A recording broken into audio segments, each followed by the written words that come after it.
Alright everyone, welcome back. You joined me today for part 4 of Something Outside My Kitchen Window is Watching Me. As far as I know, this is the last addition to this little series we've got going on. So next time I upload, I will be reading a different story. Hope you guys have been enjoying everything I've been doing so far, because I certainly have. Anyways, without further ado, here is part 4 of Something Outside My Kitchen Window is Watching Me. We stared at the blank screen for what felt like forever, letting the quiet permeate again. The room felt stuffy, awkward and gray, an uncomfortable concoction of stillness and dread. I stayed silent, my gaze captured by the phantom lights dancing in my vision. The after-images burned into my eyes from the video abruptly ending. "We have to find her," Cindy uttered, her eyes glazing as it never left focus on the black mirror before us. Cindy and I began delving into who she was, searching for any trace of her online. Social media sites, web pages, blog articles, anything we could access. We only had her name and face, but it was enough. Finding her social media profile within less than 10 minutes was slightly unsettling. Finding information about this woman within a few clicks and taps on the keyboard was a jarring thought. Anyone could be traced and searched for easily in this day and age. And I felt anxious to think deeper about it. What if it would happen to me, and not for good reasons? As Cindy scrolled through Tina's page, she uttered to herself, being glad the woman was still alive and living a happy and peaceful life. She owned a market stall at the farmer's market at a beach in North Carolina. Photos of her with a young girl and an older woman were prevalent in multiple photos throughout the years, as the three were the ones that most appeared on her gallery page.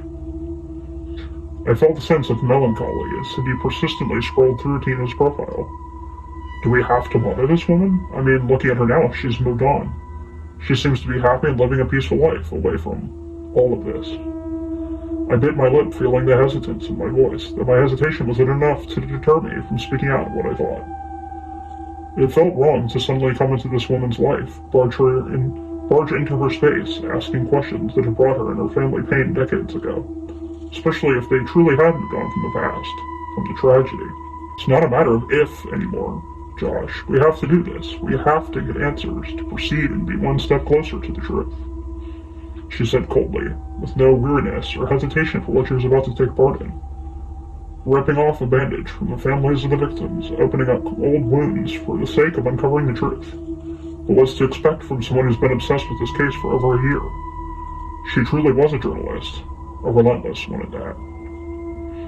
I made no arguments. I relented and let her take the wheel, even if it felt heavy on the inside. Even if I didn't want to follow her lead, because deep down I knew she was right. We didn't have any other leads to follow, no other hints or evidence to track down within our grasp. This was our only hope. My thoughts were ended by the ringing on my phone. "Mom," it read on the screen, my phone pulled out from inside of my pocket. I made a slight gesture as Cindy briefly glanced at me with a nod, pivoting my feet to the other room as I took the call. "Mom?" I uttered, accepting the call. "Joshua, sweetheart, how are things there? Are you getting ready for the family Christmas?" She asked in a hopeful tone in her voice, sensible even at the other end of the line. I couldn't bear a response just yet as I froze. I had completely forgotten about the family gathering they had planned. It was going to take place in a few days, and I only had a day or two to pack up and prepare if I wanted to make it on time. Yeah, I guess. I've been Christmas shopping. Gotta get you and the others something for Christmas, right? I stammered in my words. Maybe I wasn't the best liar. I rarely would get away with lying, especially with my mother. It's just like she knew, whether from the tone of voice or how my body reacted while speaking to her. She just did. "That's perfect. Although you didn't have to, we're just hoping you can make it, as we're all going to be here during Christmas, you know." Her voice sounded cheerful, genuinely, or so I think it is. She made small talk and continued talking about the plans for the fateful day. It sounded great on paper. Everyone gathered from their respective lives, from different parts of the country, world, visiting our childhood home just for this one faithful event. What should be filled with love, peace, and prosperity. A time for joy and family, but as my mother continued to gush about the plans and how great it was all going to be, my eyes trailed to the dark window, staring at myself. My reflection in the dark outline of 506's kitchen window. It was around this month when they had passed. They too probably had plans for their own Christmas celebration, being able to spend time with each other, basking in the love and the joy. Maybe even seeing all their other relatives under one roof, all the children gathered, playing around, while the adults caught up in long, familial conversations. But they didn't get to have that. They weren't given a chance to. As my eyes trailed into the darkness, my grip on my phone tightened. In a trance-like state, I felt my attention be pulled back once again with the sound of my mother calling out to me on the other line. "Yeah, I'm still here, Mom. It's been a long day. I just dozed off a little bit," I mumbled, wanting to at least make it sound a bit more convincing. She chuckled lightly, apologizing for keeping me up this late at night, and we exchanged goodnights before ultimately hanging out. I yawned, realizing that for once I was genuinely tired, wanting nothing but to go to bed. "We leave tomorrow at 9 for North Carolina," Cindy spoke, walking me from the living room to the kitchen. I simply let out an exhausted breath from my nose. With a shrug, I walked past her, grabbing my bag to put it into my room. I hope this works. I hope that something, or someone, can relive a past trauma. It's worth all of this. "I don't want to do this, but we have to," Cindy breathed out, a slight tinge of guilt present in her tone before staying quiet, gathering her things to leave. "Josh, when was the last time you had your gas checked?" she asked out of the blue. "Not recently. Why?" "Nothing. It's just I thought I smelled something near your kitchen." She furrowed her brows, her bag in her hand, as she stood by the doorway, pausing to think to herself. "Oh, I don't know. It's probably just the vents. I had Mr. Grant come in and fix my AC earlier. I can't tell what smells anywhere at this point, since my nose probably got used to it all," I reasoned, chuckled slightly as she held a sullen smile while nodding. We said our goodnights and parted ways, her leaving my apartment, and I locked the door safely before retreating to my room. I understood the complexity of our situation. She held more bravery than I in terms of making the rough calls. The feeling of guilt, and it's not just something I could brush past with the thought of doing things for the greater good. Who are we to decide that for anyone? But the decision swayed my morals. I relented. Am I a coward for doing so? I packed up lightly. It was just a short day trip, and I estimated we'd be back around nighttime, leaving at 9 in the morning. I carried the stuff I prepared with me inside my backpack like a Boy Scout: a granola bar, 2 bottles of water, a mini first aid kit, and of course a bag of trail mix. My keys and wallet, go figure, were somewhere along there, probably in the front or back pocket. With preparation being said and done, I left my apartment. My eyes met the door of Mr. Jobert's from across the hall, the number 501, glaring at me, feeling the familiar guilt creep back in once more at the back of my neck. I tried to brush it off, looking away abruptly with a sigh stifled between my lungs and my throat, as I got into the elevator to wait down at the lobby for Cindy. It was morning. Usually I'd expect Mr. Grant down at the lobby making phone calls or scheduling repairs he had to do, but he wasn't anywhere to be seen. Chalking it up to the man probably somewhere in the building arranging repairs for other tenants, I walked around the lobby, patiently waiting. Cindy arrived not too long after. We got in my car, which wasn't parked too far from the apartment, and after prompting up a GPS location map with the farmer's market in North Carolina, we finally began our journey. The drive was quiet at first. I could tell we both had our one thing in our minds at that moment. "What do we say?" I uttered, thinking out loud as the words slipped from my mouth, and my gaze was focused solely on the road. "The truth, that's what we're there for," Cindy was blatant. Her eyes never leaving the passenger seat window, she watched the trees pass by, the morning sunlight peeking through the branches and leaves before gently beaming on her skin. "Okay, and if she doesn't?" "She will. She has to," Cindy cut me off, not even letting a sliver of doubt emit from my lips. There was a brief, awkward silence. I knew it would be a 4-hour drive from where we were to the beachside farmer's market in North Carolina. I tried to make small talk, asking about how Mr. Jobert was doing, what he was like as a father, and how Cindy felt in general growing up with him. Honestly, he's not that different from then, and now. He was protective of me and Mom, but it grew worse when she passed. In the first few months, I couldn't go anywhere without him giving me a curfew or checking on me by calling me every 30 minutes, Cindy said with a sigh. I chuckled, finding Mr. Jobert's overprotectiveness to be endearing, although I could see why she would feel suffocated by that. I love him, I do, although lately he hasn't been himself, more reserved, quiet, and not there. I don't know, have you noticed it? She turned the question to me. Meanwhile, I gave her a brief side glance with my hands on the steering wheel, and I shrugged. I love the guy too, but I'm not keeping up with his daily life closely like that. You know, be a little weird if I did, don't you think? I quipped as she chuckled, a genuine smile I don't think I've ever seen from her just yet. What, not an older man? She teased as I felt myself choke up my spit. Oh, calm down, I'm just messing with you. I know you see him as a father figure of some sort. Speaking of, what's your family like? I pretty much never see them around. Cindy's attention was fully on me. As mine was on the road, I let out a soft breath before shrugging slightly out of nervousness. I don't think I've ever opened up about my family in a long time. Well, I grew up on the coast. My folks are situated somewhere in rural California.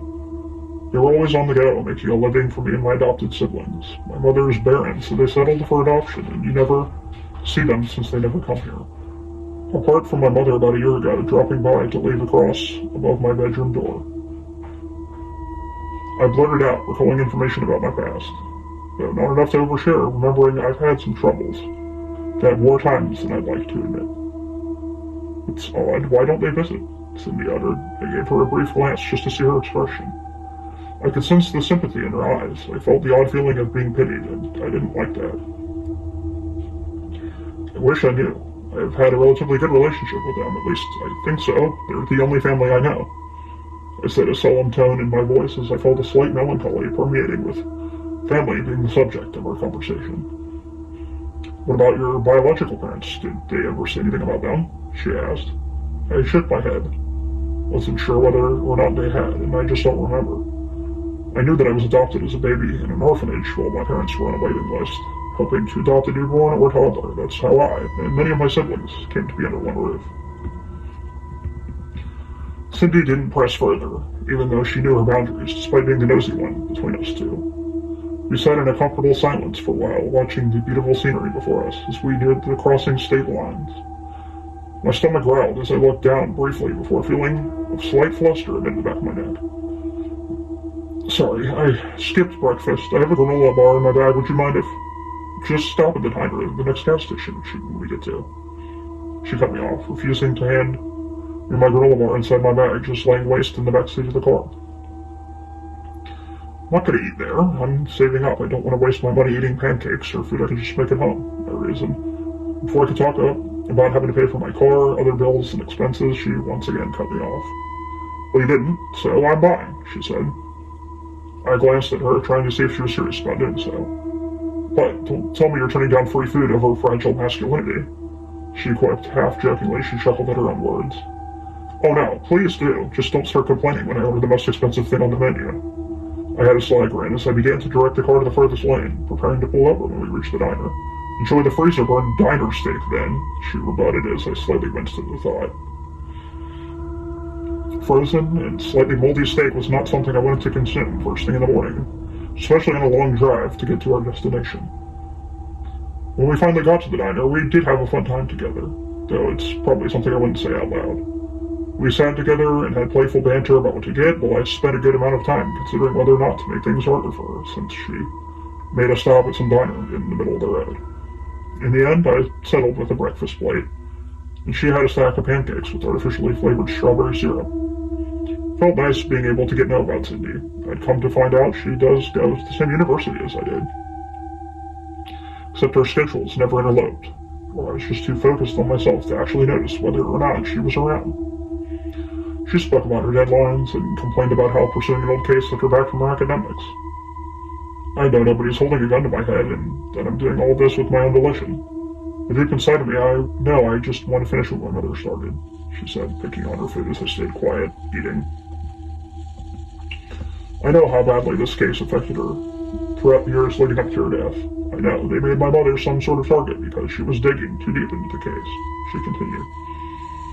Although the worst they've done, as far as I know, was to have authorities take the evidence she held against the Drovers, but that's exactly why I have to finish this. I have to know what she held against them, what my father refuses to talk about. The man would lose his mind if he found out I'm pursuing this case. She chuckled solemnly, a melancholic tone behind her slight grin as her eyes focused on the window. I made no effort to break the silence, letting her sit in her thoughts as she processed her own words. I had nothing to say anyways. Once more I knew I just had to sit and be a listener, ear for ear, to be there for her. We left after paying for a meal. We got back to the car, letting a generic pop song play on the radio, to break the silence. We exchanged short conversations afterwards, making gas station stops to use the bathroom or to get some snacks to pick on while we were out on the road. Time had passed, as the once cold morning turned into a chilly afternoon. We arrived at the farmer's market a short while after making the cross to North Carolina. Sniffling from where we stood behind the parked car, the beach was almost completely enveloped with snow. The waves rolled lazily, tamed by the winter's unrelenting blanket of cold. The beach looked eerie. The unorthodox combination of sand, usually associated with summer, and heat was overwhelmed by the frothy white snow. Cindy clutched her scarf, covering half of her face further, seemingly to avoid the cold winter air blowing on her face. We began our walk, navigating to get to the farmer's market as we followed the footprints of various other shoes, permeating all over the parking area as it led further away from the beach, towards the dock, where various other shops were lined facing the ocean. We walked through the docks until we saw, from a familiar distance, the roofs of market stalls, similar to the ones we'd seen in the photos we found. Most of the vendors were bundled up, hands wrapped in gloves as they hawked their goods to the handful of shoppers willing to brave through the cold. "Winter sale, we have all the fruits and vegetables you need for your Christmas dinner," a vendor spoke out as Cindy and I walked by. I gave them a smile and a nod while she persisted, looking around for a familiar face. A few more vendors spoke out about the promotions and sales while we watched scanning various booths, as well as their products. It takes a lot to sell and work during the season, struggling in the cold, waiting out here for hours just to make a sale, Cindy uttered, gazing at the sparse crowd. I nodded, but I didn't respond further, my eyes scanning the small booths lined with mason jars, packed baked goods, and woolen scarves. We wandered, for a while, out of the habit rather than any intent to buy. I felt a little bad just brushing off the vendors, so I gave them gestures and greetings rather than icing them out in the cold weather. "You know, you don't have to do that to every person we come across, right?" Cindy said. "I know, I just want to," I shrugged as she let out a brief chuckle. We continued down the stalls as she passed. Her eyes glazing over her focus was on the woman draped in a blue sweater, her white scarf covering half her face. She was occupied arranging the fruit baskets on display while a younger girl beside her draped similarly fixed the vegetables in an organizing manner. "Tina?" Cindy spoke out to her, catching both of their attentions as my eyes slightly widened. "She's going for it? Not even bothered to lay down the groundwork, just diving headfirst into reopening this woman's old wounds." "That's me," the woman in blue spoke, revealing more of her face to us as she had a concerned expression. I could understand why she would feel unnerved having two strangers show up at her place of work wasn't exactly a thing you would expect daily. I was about to intervene before Cindy could start asking her questions, but ultimately the girl was quicker, abruptly speaking before me. "I heard you have fresh sea grapes. My father has been craving this lately. It's good for his immune system." Cindy's voice spoke higher than usual, as a calm demeanor emitting from her as she approached the stall closer with a gentle smile. Oh, yes, we do. These usually grow in the summer, so they're hard to come by and cheaper during that season." Tina's expression shifted to a reciprocating smile as the two conversed, while I stood, slightly dumbfounded. "I saw on your page that there were sea grapes, so I had to come by with my brother to, come and check it out," Cindy gesture told me, as I gave them an awkward nod and a wave, her expression staying cheerful before looking back. "See, Mom, I told you we need to put ourselves out there while I drive some more customers." The younger girl spoke as Tina and Cindy chuckled at the girl's remark. I stood giving them smiles and nods, letting Cindy take the wheels. The pair eased us into preparing the fruit in a brown paper bag. "I was wondering if we could have a word with you. We're from out of town, and we just have a few questions, if you don't mind." She spoke with a slightly faltered look from her once cheerful demeanor, holding a hopeful expression on her face as Tina furrowed her brows in consideration. "It's about Josephine. We know what happened to her and her family was not an accident." Cindy's words hit Tina with a widened stare. her face almost turning pale in her already light complexion. She froze for what felt like a minute before she turned to the younger girl beside her, who was continuing to organize the fruits and vegetables in a basket. "Sarah, I'll leave this door to you. If Abuela calls, just tell her I had to go on an errand real quick." Cindy and I left with Tina. I felt slightly unnerved as we followed the woman, unsure where she was taking us, gesturing for us to keep going. We ended up at a coffee shop nearby, away from the cold weather outside. I sat beside Cindy while Tina sat in the opposite chair, warming her hands on a cup of coffee between her palms. Cindy and I let her gather her thoughts, having to process and dig up old memories long left decades ago. My name is Cindy. I'm an investigative journalist major at Virginia State. I'm Joshua. I live in the apartment next to where Josephine and her family had passed. Wasn't sure I was going to introduce myself, but I know just from the look Tina had in her eyes that she looked at me, a look of silent concern. A chill ran down my spine. "So you're not siblings. I figured you two look nothing alike." Tina chuckled lightly as Cindy smiled, and I scratched the back of my neck, recalling Cindy's white lie earlier. Tina's eyes were still on me as she observed my features slightly longer than she did Cindy's. We sat in a quiet pause before a light breath emitted from the elder woman. "Josephine and her family were good people. We lost them too soon, especially those sweet kids. They had all life left to live. Joseph was barely even a few years old. I held that baby when he was just a newborn." Tina smiled sadly, with her eyes focused on the coffee between her palms, focusing her gaze on the steam emitting from the cup. I remember his little hands clinging onto my finger while Hector had to make sure the other kids were okay at home.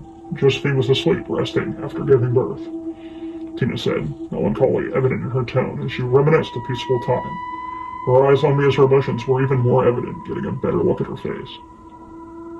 "It's such a shame we couldn't give him and his siblings a proper burial. The bodies of Andrew, Mila, Jenny, and Joseph were never found. I didn't question it at the time, thinking that the fire practically incinerated those children. The thought haunted me for years. I hope the angels are resting in peace. Lord knows, they deserve it the most." I felt a slight prickle in my eyes, hearing and sympathizing with Tina's grievances. She and her mother must have held so much guilt, as if they survived the fire from within the apartment themselves. I've been waiting, praying for years just for something like this to happen. I felt guilty for the longest time leaving the town, leaving it all behind. But I did try. I tried my hardest. I fought my strongest. But at the end of the day, what more could I have done? Tina clasped a hand on her mouth, glancing down, and her eyes watered, brimming with tears. This was painful to watch, to see someone have to dig up old buried memories, feeling suppressed to move on from the past trauma inflicted by the unfairness brought upon her and her family by the world. By chance, or maybe even by fate. My mouth parted, unable to sit idly by while the woman teetered between breaking down and holding herself together. "Please take your time.